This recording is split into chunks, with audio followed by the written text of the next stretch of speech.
সত্যি বলতে একা সংসারে ছোট্ট একটা বাচ্চা নিয়ে সমস্ত কাজ একা হাতে সামলাতে গিয়ে একটু হিমশিম খেয়ে যায় বটে। বেশ অনেক দিন হয়ে গেল আমার ইউটিউব চ্যানেলে কোনো ব্লগই আপলোড করা হয় না। আসলে কখনো সময় থাকে না, আবার কখনো সময় থাকলে এনার্জি থাকে না। সবকিছু মিলিয়ে মিশিয়ে বলতে গেলে আমার ইউটিউব চ্যানেলটাই বন্ধ হয়ে যাচ্ছে। অনেক হয়েছে আর না, নিজেই আজ একটা সিদ্ধান্ত নিলাম। আজ থেকে টানা 15 দিন আমি ইউটিউবের জন্য ব্লগ বানাবো এবং আপলোড করব। তোমরা যদি তাতে ভালোবাসা দাও তাহলে আমি অবশ্যই ব্লগগুলোকে এগিয়ে নিয়ে যাব, কারণ তোমাদের ভালোবাসা ছাড়া আমার এগিয়ে যাওয়াটা একদমই সম্ভব না। শুভ সকাল বন্ধুরা, আমি সোহিনী। আমার আরো একটা নতুন ব্লগে তোমাদের অনেকটা ভালোবাসার সঙ্গে আমন্ত্রণ জানাচ্ছি। অনেকদিন তোমাদের সঙ্গে গল্প নাই, তাই ভাবলাম যে আজকে একটু এই ভিডিওর মাধ্যমে তোমাদের থেকে সমস্ত কিছু জেনে নিই। কেমন আছো বলো তোমরা, আর কে কোথা থেকে দেখছো সেটাও আমায় জানাতে ভুলো না। আমার ভীষণ জানতে ইচ্ছে করে কে কোথা থেকে আমার ভিডিওগুলো দেখে, তাই সবার প্রথমেই সেটা জানতে চাইলাম। আজকে সকাল সকাল আমার সঙ্গে মেয়ে উঠে পড়েছে, তাই বিছানাটা আগে পরিষ্কার করে ওকেও পরিষ্কার করে নিয়েছি। আসলে আমার মেয়ে ঘুম থেকে উঠে পড়লে আমি সমস্ত কাজবাজ ছেড়ে ওর পেছনে লেগে যাই। আসলে ঘুম থেকে ওঠার পর আমার মেয়ের পিছনে আমি 20 থেকে 25 মিনিট সময় ব্যয় করি। তার কারণ একটাই, ওকে উঠিয়ে তার রাতের জামা কাপড় চেঞ্জ করে একেবারে পরিষ্কার করে তারপর ওকে খাইয়ে নিই। ওর সকালের খাওয়াটা শেষ হলে পরে তারপর ওর পেছনের কাজটা একটু কমে, মানে ওর একেবারে পরপর টানা কাজগুলো শেষ হয়ে যায়, তারপর আমি আমার কাজে ঢুকে পড়ি।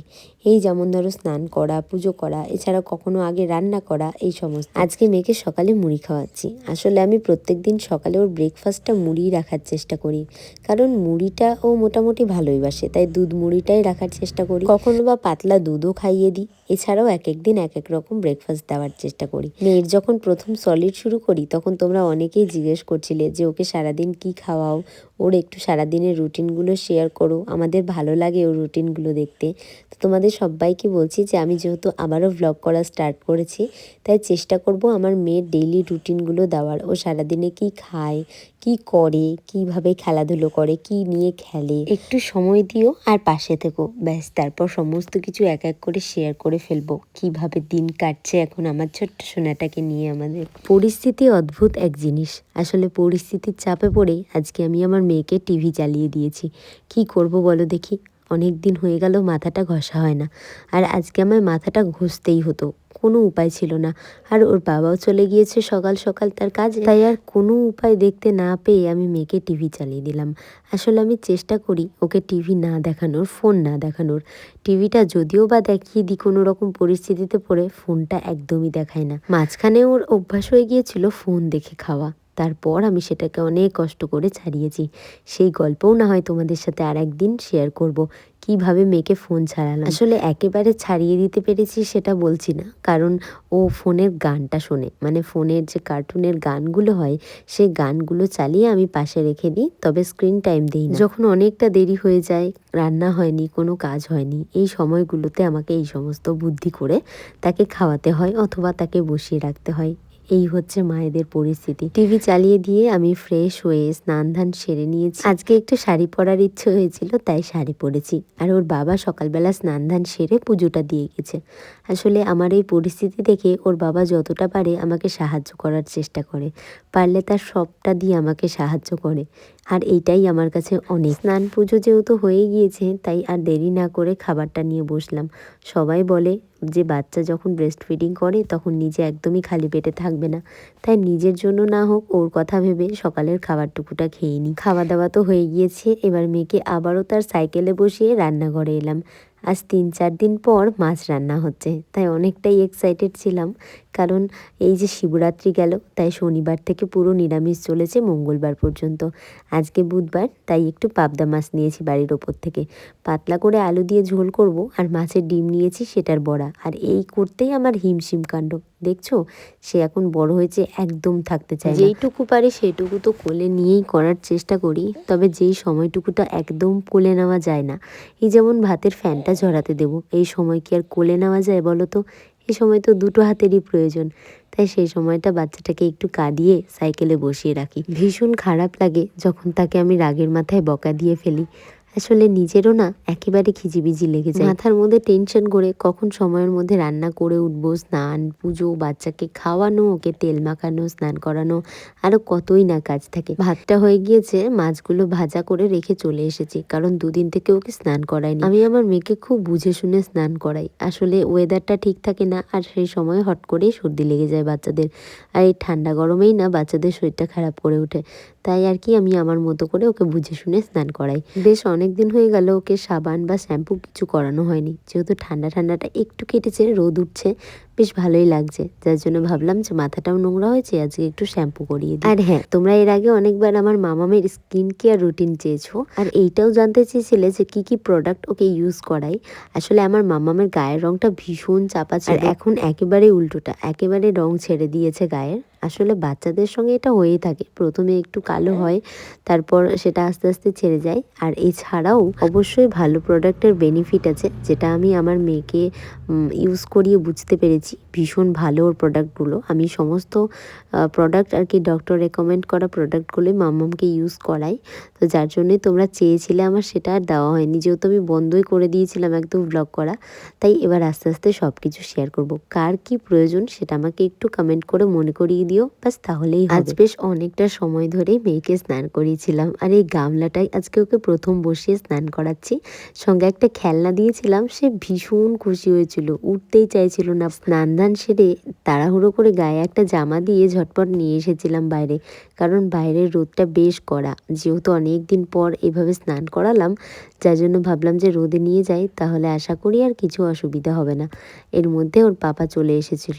আসলে ওর বাবাও বুঝতে পারে পরিস্থিতিটা, তাই 12:30টার মধ্যেই চলে এসেছে। তাড়াহুড়ো করে বেরিয়ে যায় একটু তাড়াতাড়ি আসার জন্য, যে আমার হাতে হাতে কোনো সাহায্য করে দেবে, অথবা মেয়েকে ধরলে আমার একটু তাড়াতাড়ি হয়ে যাবে এই ভেবে। আজকে মেয়েকে বাইরে তেল কাজল দিয়ে দিচ্ছিলাম, মানে ওই একটু পাউডার, টিপ এই সমস্ত পরিয়ে দিচ্ছিলাম। আর সবসময় ডাইপার পরিয়ে রাখি কি না এটা অনেকেই জানতে চাইবে, আমি জানি। হ্যাঁ, আমি সব সময় ডাইপার পরিয়ে রাখছিলাম আমার মেয়েকে ওই ঠান্ডার সময়টা, যেহেতু এখন ঠান্ডাটা চলে গেল, এখনও পর্যন্ত পরিয়ে রাখছি। তবে আমার ইচ্ছে আছে খুব শিগগিরই ডাইপারটাকে একদমই আর কি ছাড়িয়ে দেওয়ার, শুধু রাতে দেওয়ার অথবা সারাদিনে কিছু সময় দেওয়ার। তার কারণ একটাই, যে ডাইপার পরানো একদমই ভালো না, তোমরা সবাই জানো, আমিও খুব ভালো করে জানি। কিন্তু ওই যে পরিস্থিতির শিকার হয়ে পড়িয়েছিলাম, তবে ভীষণ কেয়ারফুল ছিলাম, কারণ আমি প্রতি 4 ঘন্টা অন্তর অন্তর ওর ডাইপার চেঞ্জ করিয়ে দিতাম। ও একবার দুবার টয়লেট করুক, অথবা 4-5 বার বা তারও বেশি। আর হ্যাঁ, এর মাঝে যদি সেটা ভরে যেত, মানে একটু বেশি টয়লেট করে দিত, তাহলে আমি খুব তাড়াতাড়ি, মানে তার আগে 2 ঘন্টা বা 3 ঘন্টা অন্তর অন্তর চেঞ্জ করে ফেলতাম। এই হচ্ছে আমার মামামের ডাইপার চেঞ্জের রুটিন ছিল। এটা আমি খুব খুব কেয়ারফুলি করতাম, কারণ একটা ডাইপার 4 ঘন্টার বেশি একদমই রাখা ঠিক না, তাই আমি সেটা খুব গুরুত্ব দিয়ে করতাম। তো এবার চলো রান্নাবান্নাটা সেরে ফেলি, কারণ ওই যে বললাম রান্নাবান্না করতে করতে ছেড়ে চলে এসেছিলাম। প্রথমে মাছের ডিমের বড়াগুলোকে গরম গরম ভেজে নিয়েছি, যে মামামের পাপা চলে এসেছে, ভাবলাম যে গরম গরম দুটো বড়া খাই, বেশ ভালো লাগবে মনটা। তো এই জন্য আগে বড়াগুলো ভেজে নিলাম, আর তারপর মাছগুলো ভাজা আছে, আলু দিয়ে পাতলা করে ঝোল করব।